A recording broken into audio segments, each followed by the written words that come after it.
করে আসবে। আল্লাহ আমাদেরকে বুঝার তৌফিক দান করুন। সকলে বলুন আমিন।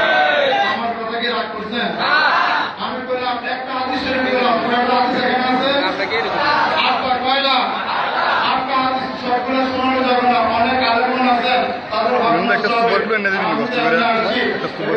বন্ধুদের কারণে বর্তমানে ওয়াইজ দিল না।